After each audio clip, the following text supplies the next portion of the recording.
Welcome to UK! Hindi United Kingdom ang tinutukoy ko ha, kundi ang ukay-ukay.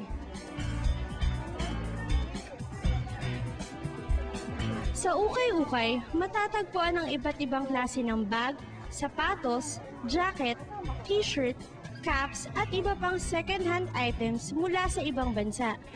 Kadalasan, kahit kilala at mamahali ng tatak, mabibili rito sa murang halaga. Ito para sa'yo. Dahil dito, patok na patok ang ukay-ukay sa maraming bahagi ng bansa, tulad na lamang dito sa Camarines Norte. Kabilang sa mga tumatangkilik dito ang mga kabataang tulad nila Saidin at Gia. Marami na rin nakikita. So marami na rin po mapagpipilian kung alin yung gusto mong bilhin. Maganda pala. Pero sa kabila ng popularidad ng ukay-ukay, mayroong ding mga taong negatibo ang tingin dito. May mga nagsasabing cheap ang mamili rito at mayroong mga di komportableng magsuot ng naisuot na ng iba. Sabihin na nilang cheap pero okay lang. Kasi at least may mga damit ka nabibili, mas mapapagkamalan pa ng iba na, ay ang cute naman yung tapos di pala nila alam na galing yung ukay-ukay. Wag muna nilang sabihin na cheap kung hindi pa nila nakikita yung kung ano yung mga galing sa ukay-ukay. Hindi naman po kasi, hindi naman po nila iaano yun dito, ibebenta kung hindi nila nilabhan kasi kahiyaan naman po yun sa kanila, di ba? Nagre-reklamo yung customer na hindi nilabhan. Wala naman po yatang ganun. Ayon kay Aling Tess, isa sa mga negosyanteng nag-uukay-ukay, tinitiyak naman nila ang kalinisan ng kanilang mga paninda. Once na magbili ka ng ukay-ukay, kaya mag-uukay-ukay ka, makikita mo yung parang ang ilong mo ay ang kati-kati. Yung damot yun, dun sa damit. Parang nilalagyan din nila ng pang-disinfect. Walang makalapit kahit anong insekto kasi ang lakas ng gamot niya. Talagang nilalagyan ng gamot. Hindi na po siya nilalabhan, diba? Hindi na. Kasi marami, hindi na kayang labahan yan. Pagka-separate niyo po, ano pong ginagawa niyo sa kanila? Display na po ba agad? O yun, yung dinidisplay na namin yun, yung mga magagandang yun. And then yung mga pangit na yun, yung mga reject na yun, ilalagay lang namin doon sa parang mga papag-papag na lang para piliin na nila yun kung alin pa ang maganda-ganda doon. Pili-pili na ng mga tao.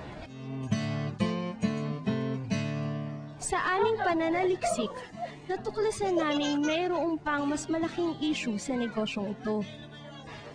Ayon sa Republic Act 4653, bawal ang mag-angkat ng second-hand clothing.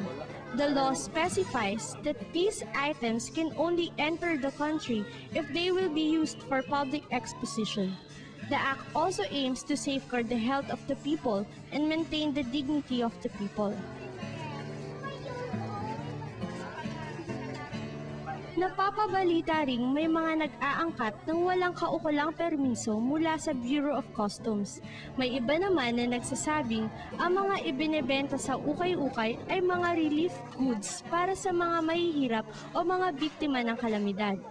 Bukod pa rito, mayroong ding epekto ang ganitong pag-aangkat sa ating local textile industry.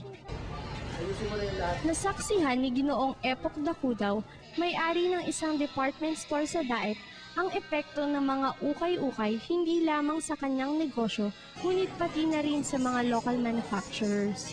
Nabawasan yung sales namin, tapos ang kasunod nun, pag nabawasan ng sales, magbabawasan kami ng employment, mababawasan ng trabaho ng mga tao because ang negosyo dependent sa sales namin. Dependent kami sa local manufacturer. Ang local manufacturer, meron tayong tinatawag na taxes, from production taxes to sales taxes. Pagdating naman sa amin, meron tayong tinatawag na value added tax na napupunta sa gobyerno at yung mga tax na napupunta sa gobyerno, ibinabalik sa tao para sa mga servisyo. Kaya malaking disadvantage yung mga ukay-ukay sa katulad ng mga negosyante. At dahil marami sa mga nag-uukay-ukay ay di nagbabayad ng buwis, patuloy ang pagdami ng mga pumapasok sa ganitong negosyo. Ang simpleng kinagigiliwan natin, marami palang naaapektuhan. Kahit nakikinabang tayo sa mga murang bilihin na ito, panahon na para pag-ibayuhin ng batas na magbibigay proteksyon sa ating mga lokal na negosyante at pagawaan.